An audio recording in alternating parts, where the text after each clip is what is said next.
How do you become an artist? Maybe you have a few creative bones in your body. Maybe from time to time you find yourself doodling on the sides of papers and think, that's not half bad.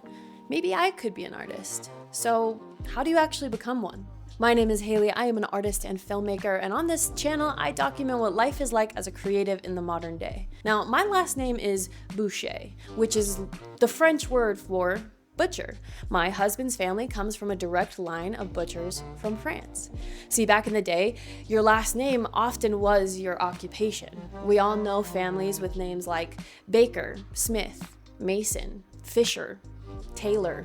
The list goes on. Families used to actually pass down trades for generation. You would teach your kids how to do this trade to make money, and they would teach their kids, and they would teach their kids, and it just kind of made sense that if everybody in your family knew how to bake, you were the Baker family, or say, the Butcher family. Nowadays, it feels a little crazy that you would identify so intensely with your occupation that it would be your name. It would feel a little silly to be Haley filmmaker or Haley content creator. But at the same time, whether it's your last name or not, that is quite literally how we introduce ourselves.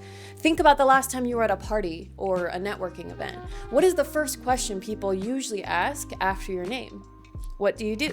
See, time is our most essential asset and currency, and so how we spend it must be important to us.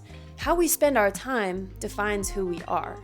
Not what we think about, not what we say, not what we say we'll do or what we think we want to do, but actually what we do. I'm a filmmaker, and I do a lot of different aspects within film, which is why I always introduce myself as filmmaker rather than saying, I'm an artist, I'm a director, producer, actor, art director, writer. Filmmaker is just a much easier umbrella to kind of cover all of those bases. Now, what's funny is that I have had multiple scripts that I've written turned into films. I have won awards with my writing, but I have a much harder time saying I'm a writer than all of those other things because I spend a lot more time on set. I have acted in dozens of films, dozens of plays, a handful of commercials.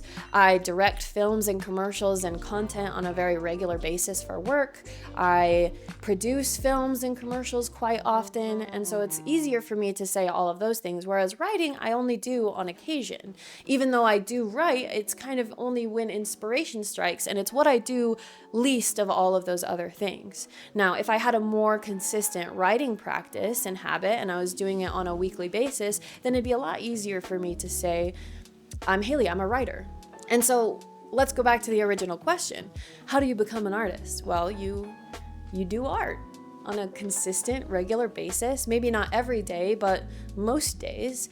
And the more you do it, the better you'll get. And then it'll become a hobby and how you spend your time. And then you might get so good that you actually want to show it to people. And then maybe you'll get so good and enjoy it so much and be doing it so often that you want to pursue it as a career. And then when you're doing it on a very regular basis, you've earned yourself the title of artist. It's really that simple. So if that's something that you would like to be, if you'd like to identify as an artist, then I invite you today to put pencil to paper and do a little bit of art. And before long, you might just be an artist.